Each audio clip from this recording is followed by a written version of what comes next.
Hi there. We'll get started in a few minutes. I just want to check my microphone, make sure people can hear me. If you can hear me, just let me know in the chat box.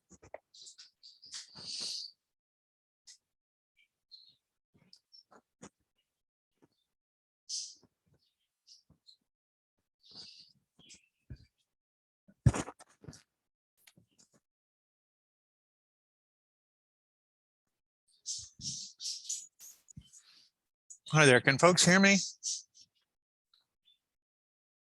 I just want to check to see if my microphone's working and things are all set up. If you can hear me, okay, great. Thank you very much. We'll get started in about 3 minutes. Thank you.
Hello, everybody. Welcome to the Statistics Solutions Chapter 1 webinar. We have Sierra is on as a support person. She's right now giving you information about where you can find this webinar on our website, and also information about that it will be sent to you. Okay, and if you have any technical questions or some kind of problems as we go along, you can also Sierra can help you with those. Okay, so a couple things before we get started. If you have questions, that's fine as we go along. Just type them in the chat box or the question and answer box, either one, so you don't forget them. And but I won't get to them until the end. Okay, I think that's it. Let's go ahead and get started. So yeah, this is chapter 1, the introduction to the dissertation. And our model follows, which is a pretty typical model, which is for social sciences dissertation, 5 chapters. Some schools have a different structure, maybe more chapters where sometimes the discussion chapter at the end is split into two. But the 5-chapter model is pretty typical. So that's why it's important, and you're going to hear me say this several times throughout the presentation, to get a hold of your school's template that they want you to follow. Because there will be, like I said, again, this contains a lot of the common features of the chapter, but sometimes your school will want some particulars. So you always want to follow that if you can get it. Usually your school, those are readily available from your school. Sometimes you can ask your chair. If your school doesn't have one, again, ask your chair. Sometimes they'll provide you with an example that they want you to follow. And we do have general templates on our website that can work also. Okay, just to kind of pull back for a minute from the actual chapter 1, to just kind of see the chapters in kind of their entirety. So it helps understand the purpose of the chapters and the purpose of the chapter 1. So for the 5-chapter model, the chapter 1 is the introduction. The chapter 2 is typically the literature review. The chapter 3 is the methods, which involves an in-depth discussion of your design, your data collection process, your participants, things like that.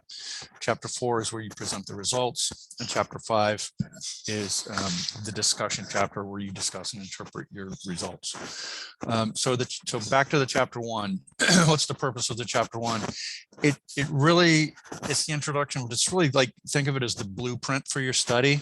It kind of lays out the three big areas: your topic, what you're going to do, what your study is on, why, which is the research problem, what's driving the study, what's driving the need for the study, what's the rationale, and how. That's going to be your methods. Now sometimes there are some method sections in chapter 1, but really the methods, you get really involved in the methods in chapter 3. But again, sometimes you kind of, there's some small sections on methods in chapter 1 that you kind of, you forecast that you're going to talk about later in chapter 3. So, the what, the why, and the how for the chapter 1 kind of lays out that blueprint. Okay. And these are the typical sections in a chapter 1. Again, get your school's specific template if they have one, because some things might have a different order, or it might not include a couple of these. But again, the features are usually fairly standard. So introduction, background, research problem, purpose, theoretical framework, definition, significance, other sections, and we'll talk about those more specifically when we get there. These are sections that may or may not appear in other schools' guidelines and the summary. Okay, the introduction. So this is the introduction to the introduction, right? So this is introducing your topic. And studies usually start with some kind of, something that drives them, right? There's some kind of reason that you're conducting your study. It's not just out of general curiosity or interest, right? Studies are designed to get information, targeted information on some kind of issue, right? Or some kind of problem. So it helps to, start off by including, mentioning your social problem or your organizational problem. It can be something like attrition, right? We're losing lots of nurses, or we're losing lots of special education teachers.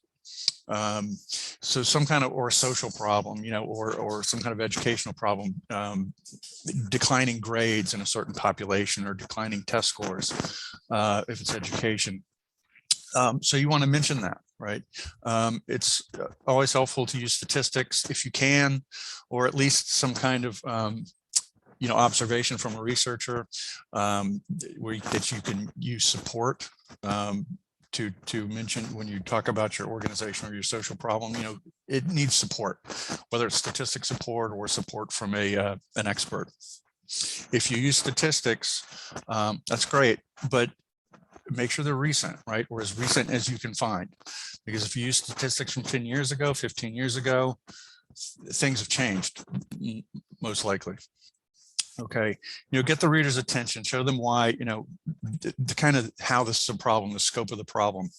Then introduce, the research problem. So there's the organizational problem or the social problem, and then there's the research problem, which is, they're similar, but they're different. The research problem is, what kind of research do we need? What kind of information do we need to help us address whatever social or organizational problem this is, right?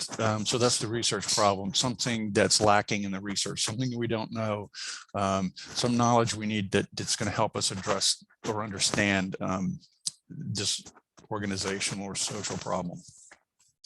What is the issue in the research or the gap? Why is the study needed? So again, this is the introduction. So you don't get into a lot of details, but you kind of, a broad scope kind of introduction to the problem and the topic. And, how long does an introduction need to be? Good, a solid paragraph, a couple paragraphs, a couple pages maybe. Again, you're not getting into details, you're kind of using kind of broad strokes just to introduce it. Okay, so state what is needed to address the research problem, right? How is your study going to be designed to address the problem? This also needs to be included. And at the end of the section, if you want to let the reader know what's coming and the rest of the chapter, that's fine. You can end with a preview of the sections of the chapter. Next usually comes the background. So this is a little more, and you notice we're going to kind of start wide, and then things are still kind of wide, but they're starting to get more narrow. And then by the time you get to the research problem, which is here, things are pretty tight and focused. So think of this as kind of a funnel that's just, coming down closer to the research problem. So what is the background leading to the problem? So this is going to include some historical material. And you don't need pages and pages of historical material, just enough to help the reader understand what the problem is and where it's been, right? And how it's kind of advanced to its current form. And not only is this background on the problem, right? If it's attrition and like I said, special education teachers or something, but it's also a background on the research on the problem, right? That's an important, really important component. So a little bit of history on the problem itself, but really the focus is, okay, so here's the problem, here's where it's been, what is the research that's been done on the problem? Again, this is kind of still broad strokes. When you get to the research problem, you're going to get more specific. What are some of the trends in the research? What's some of the kind of major research that's been done in this area? Obviously, you don't have to hit everything that's been done, but some of the, highlight the important trends, the major trends in the research. So that helps the reader understand what the problem is, where it's been, what the research on the problem has been, and that helps to set up your research problem, because we can then see what research has been conducted and what is still needed to address the problem. Okay, so focus on major trends in the research, what is known about the topic, and then you end, this is where your funnel starts getting more narrow, and with where the research on your topic stands. So this is going to highlight the gap or the research problem that you're going to get into and talk about more specifically in the next section. Right here, the research problem. And let me just pause real quick just to say, use your resources from your school, use your resources online, like this webinar and other webinars that we hold. But also get, if you can, obtain an example or a sample of an approved dissertation from your school. in a similar area, or even an example that of a dissertation your chair has sat on and approved, because that helps you. You can listen to folks and you can read things, and you can kind of understand it. But when you go to sit down to write, sometimes there's just no substitute for a good example to have close by. Okay, so the research problem. This is really the heart of the whole study. Like the beating heart. This is what drives the need for your study, right? The research problem. Again, it's not intellectual curiosity. It's not, wouldn't it be nice to know? It's there's a problem and there's research on it, and there's something missing in the research. And that's what a research problem is, just what it sounds like. There's some kind of problem, there's some kind of issue in the research. It can be that there's a lack of knowledge, a gap. That's one kind of research problem. It's not the only kind. It could be that we have a lot of qualitative research on this topic, but very little quantitative, or vice versa, right? Or there's a lot of research, but it's still mixed. We're still not getting conclusive results. So, and to understand the research problem, this takes a little bit of, digging around. Some folks, they want to go to the literature and they look around and they have a hard time developing a research problem. It's like, you really got to get in there and look and see what's been done, and I would say a lot of challenges crop up early because of a lack of like in-depth research. So this transitions from the background, right? You're thinking about the funnel's getting narrow to the narrow point. This is a really targeted overview of the recent research on your topic. And now we've moved to recent research, right? It's not just background stuff. This is more recent on your topic, to highlight what the problem or the issue in the research is. So you're going to talk about some of the research on the topic more specifically as it relates to what you're doing. Here's what so-and-so has done. Here's what Smith has done. Here's what Jones has done. And then you get to what your research problem is. You specifically state the research problem, and you specifically state that your study is designed to address that research problem. If your research problem is a gap in the knowledge, a gap in the research, which again is a specific kind of research problem, it's not the only kind. People like to gravitate toward that one, I think, because it may be easier to understand, and that's fine. But you just have to make sure that there is a real gap in what you're studying. There's certain topics that have been studied to death: leadership. Now, that doesn't mean there's not gaps. I mean, gaps could have to do with, well, there's a lot of research on leadership, but we haven't studied it in the specific population, right? But if your research problem is a gap, sometimes people struggle to understand it. It's like, how am I going to talk about previous research on this if there's a gap? If there's a gap here, but what's the previous research on then? And how do you explain something that by definition doesn't exist, right? A gap is the absence of something. An analogy that was given to me that I think is helpful is, if you think about a donut, right? And specifically the donut hole. How do you describe a donut hole? It's something that doesn't exist. Well, what you do is you describe the donut, and in describing the donut, it highlights the absence of the center. It highlights the hole of the donut. That's, if your research problem is a gap, that's similar.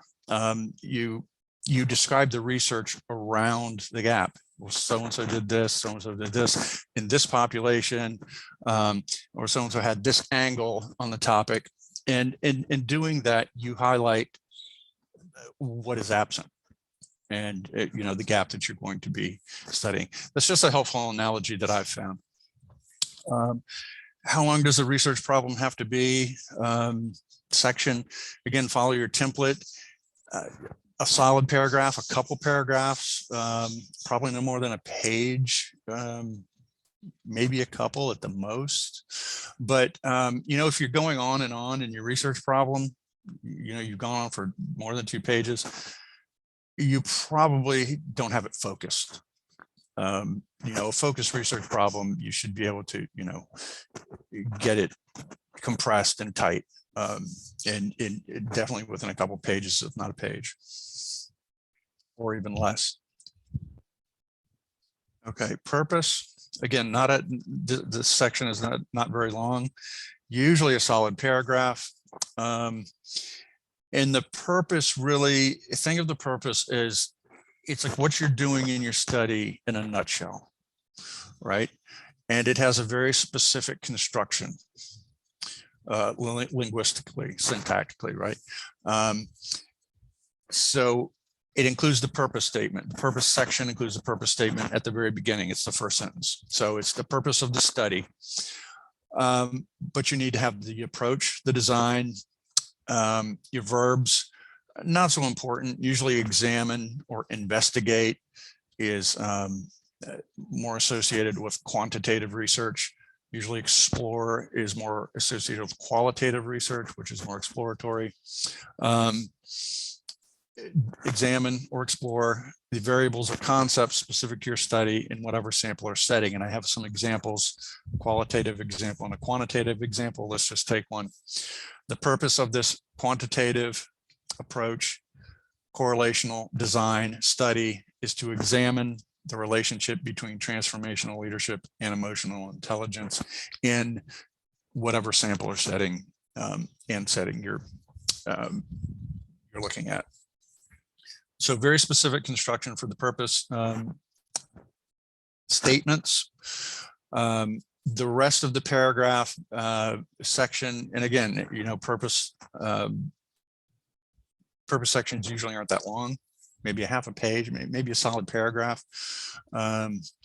May include specific information about your variables or your major concepts or your instruments. And I will say this about the purpose statement itself, just the statement, the opening sentence. If you need to refer to your purpose statement again later in the document anywhere, you can, in fact, you're supposed to restate it verbatim. Now, the research problem, the purpose statement and the research questions, those are the only time you can copy and paste, basically use verbatim other parts, of your study, because your purpose statement does not change. Your research questions do not change. So anytime you mention your research questions or your purpose statement later in the document, do it verbatim, word for word. Now, that's the only time you get a pass on that in your study. Professors do not like if you copy and paste material from other parts or from one part of your dissertation to another part. They see that as being intellectually lazy. But in these cases, again, the purpose statement and the research questions, you can do that. And in fact, you're supposed to. Okay. Okay, next usually comes the research questions. State the research questions here along with hypotheses, if they have hypotheses. I'm not going to talk about developing the research questions in this webinar. Those are covered in methods webinars. So if you're interested in kind of research question development or research question, phrasing, check out one of our methods webinars. Sorry.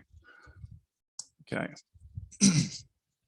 Okay. Usually the theoretical framework comes next. One of the first questions is conceptual framework or theoretical framework, because sometimes you'll see that conceptual or theoretical. Which one do you use? I take a very practical approach to it, which is theoretical frameworks are usually associated with quantitative studies. Conceptual frameworks are typically associated with qualitative studies. So having said that, let's talk a little bit about the theoretical framework, and then we'll talk a little bit about the conceptual framework. These are theories or concepts that it's kind of like the theoretical or conceptual grounding of your study. They help guide your study. They help the discussion chapters. Sometimes they help guide your interpretation of your findings. And if you're doing a quantitative study, it's real important that you look at your instrument, like, what you're using to measure, the survey tool, the instrument, the questionnaire, because they all have theoretical foundations, right? In other words, they don't develop these surveys from nothing or just from thinking about it. They develop them from theories, theoretical research. So let's go back to our example from the purpose statement. Emotional intelligence and transformational leadership. So if you're doing a quantitative study on the relationship between transformational leadership and emotional intelligence, there's the basis of your theoretical framework right there. It's going to be the theory of transformational leadership and the theory of emotional intelligence. Now, you can't just kind of willy-nilly pick any theory of emotional intelligence, because there are, even though it sounds like there should be one, different theorists kind of have different takes on the theory. So what I'm talking about is, say you're measuring emotional intelligence. If you're using Goleman's theory, Goleman is largely credited to popularizing the theory, emotional intelligence. If you're using Goleman's instrument, you want to use Goleman's definition of emotional intelligence. You want to use his theory for your theoretical framework. You see what I'm saying? So, because there are several instruments to measure emotional intelligence. So you don't want to use Goleman's instrument and use Smith's theory. You see what I'm saying? So whoever developed your instrument, you want to go back and find their kind of theoretical foundations, right? Their interpretations of the theory, and use their theory for your theoretical framework. The same would apply for transformational leadership, right? You'd have a theory of transformational leadership that aligns with the instrument you're using. And those two theories basically would constitute your theoretical framework. The theoretical framework is really tricky to kind of understand, but once you get your head around it, it kind of makes sense. And so how do you handle this, the section? Well, first you just start off by saying, Goleman's theory of emotional intelligence and so-and-so's theory of transformational leadership will serve as the theoretical framework for the study, right? Then you define the theories. You can take them one at a time. Define the theory along with any components of the theory, because usually they include components, and these components may sometimes be items that are, assessed on your instruments. So define the theory using sources, of course, including any components that are associated with the theory. Talk a little bit about who developed it, right? If it's Goleman, you're going to say Goleman developed it and what he developed it for. Theories are developed to explain things. So talk a little bit about why Goleman developed the theory to explain what. Talk a little bit about what other researchers have used it for. And then the important part is, how does it connect to your study, right? How does it connect to what you're doing?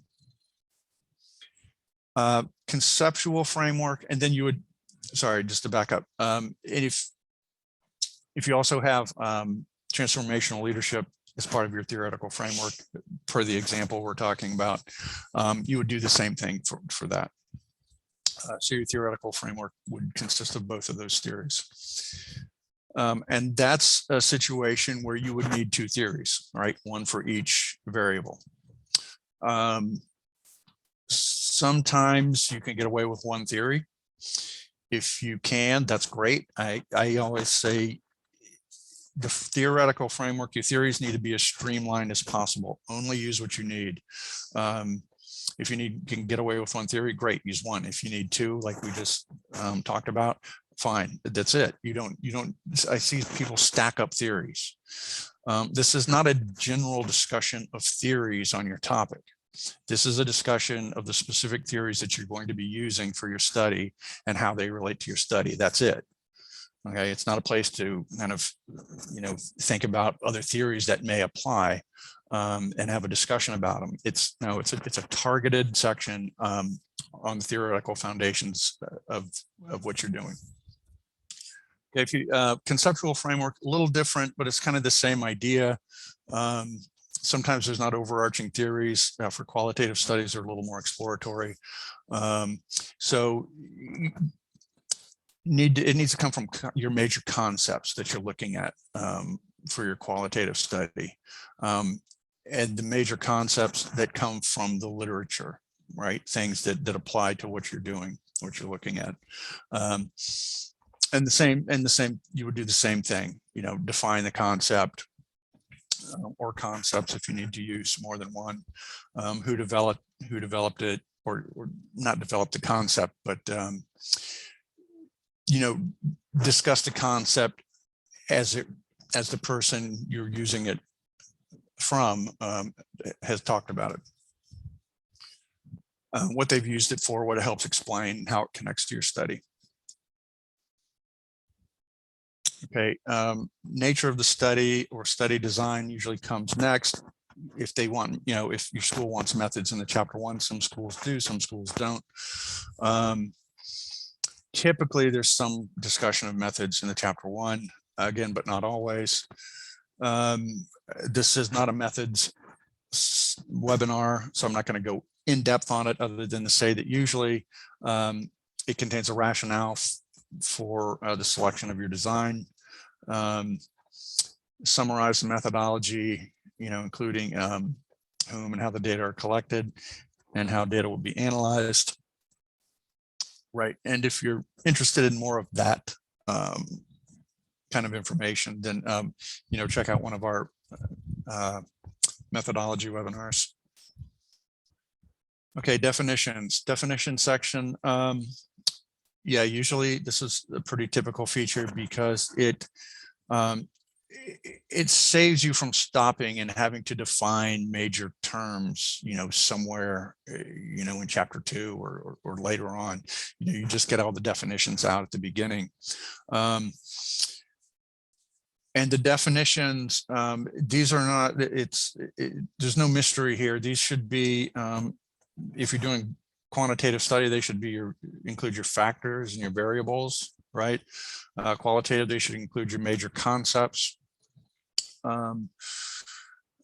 Definition should be in the form of sentences. I mean, that's what I prefer. See what your school says. I mean, sometimes people write them as fragments.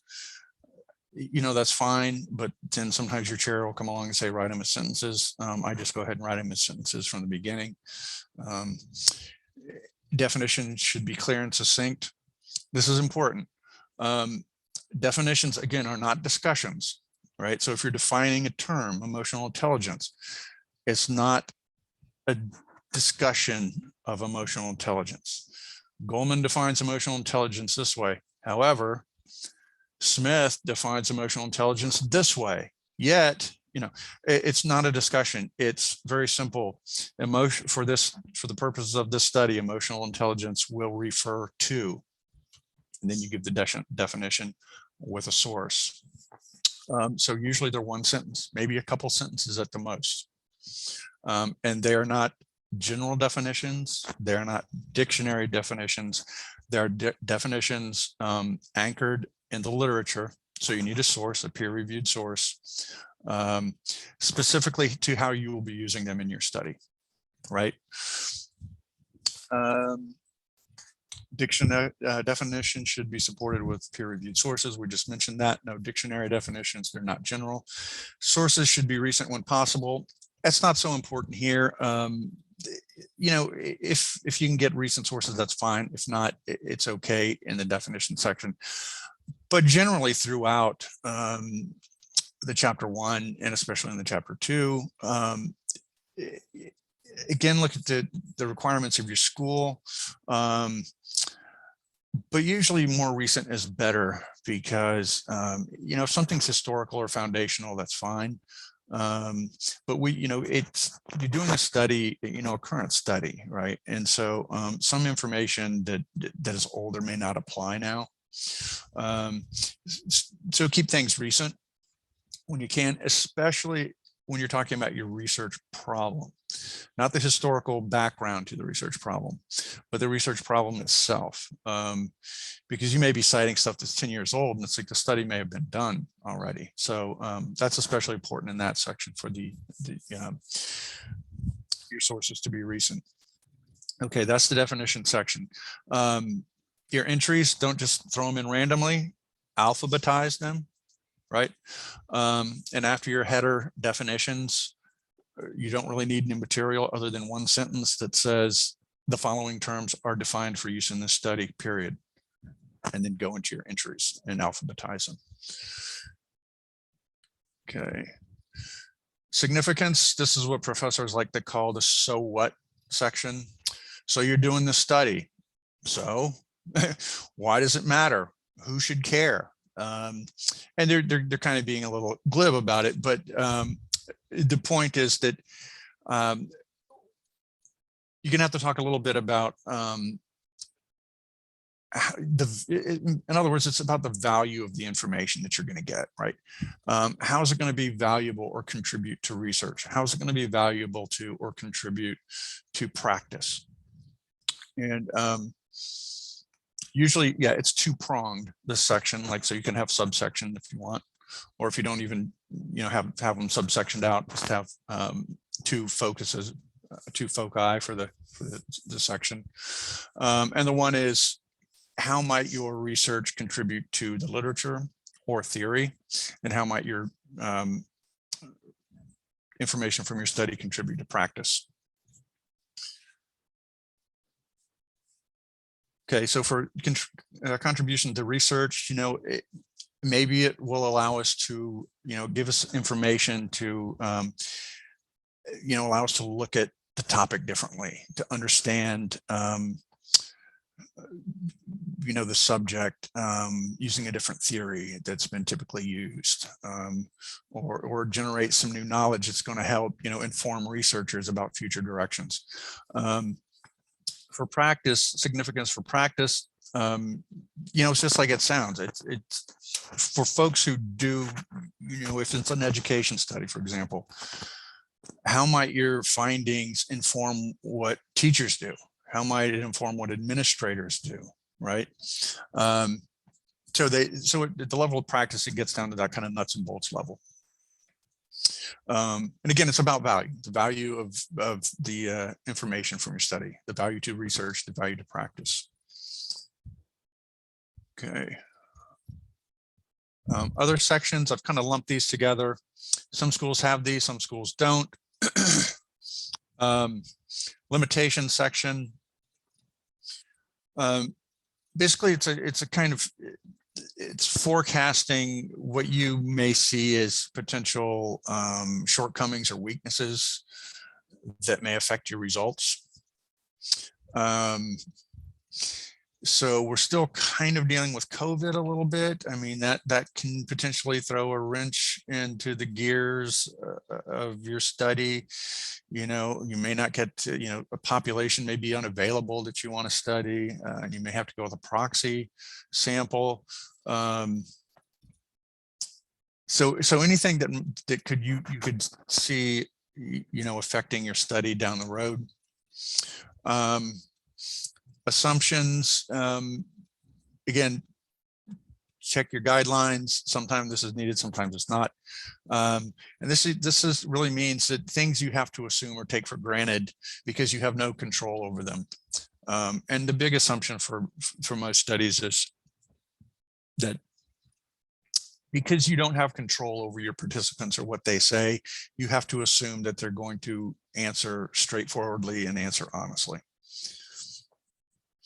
Scope, this is sometimes called delimitations.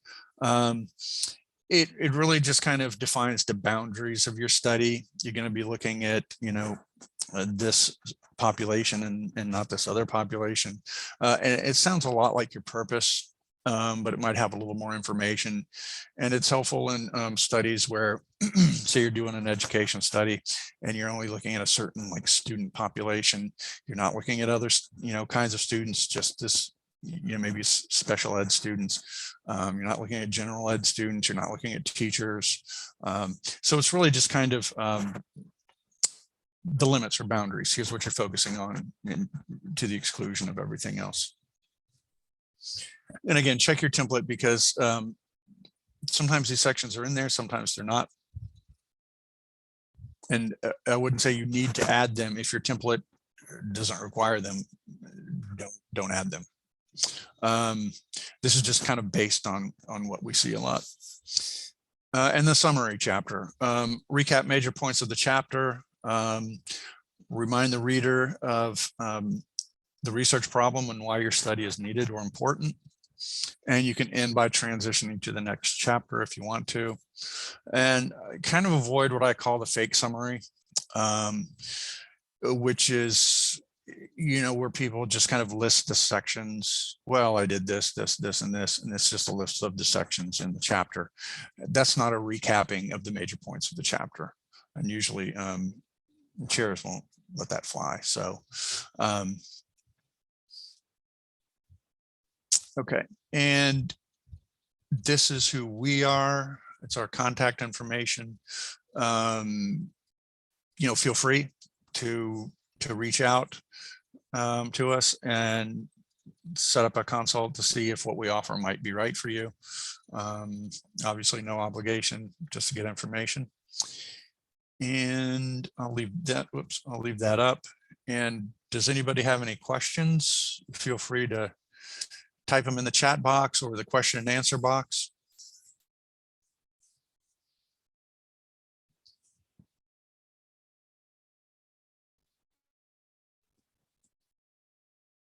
No questions? Everybody's good with the chapter 1? Thank you for this. Okay. Yes. Yep. The PowerPoint, somebody's asking, the PowerPoint will be emailed. Let's see, a copy of the webinar will be sent out. Yes, it'll be emailed. Right. And they're also available on the website. And we have the links there in the chat box.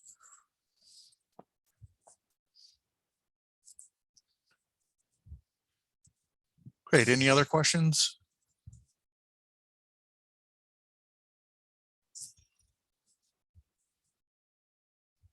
All right. Well, there's no questions. I'm going to let you go. Remember, use your resources, and just start. If you're just starting off, here's a chapter 1. I mean, the dissertation is about perseverance. Yeah, using the resources that are available to you is helpful, and having a good kind of working relationship with your chair and your committee. Okay, well, let me see.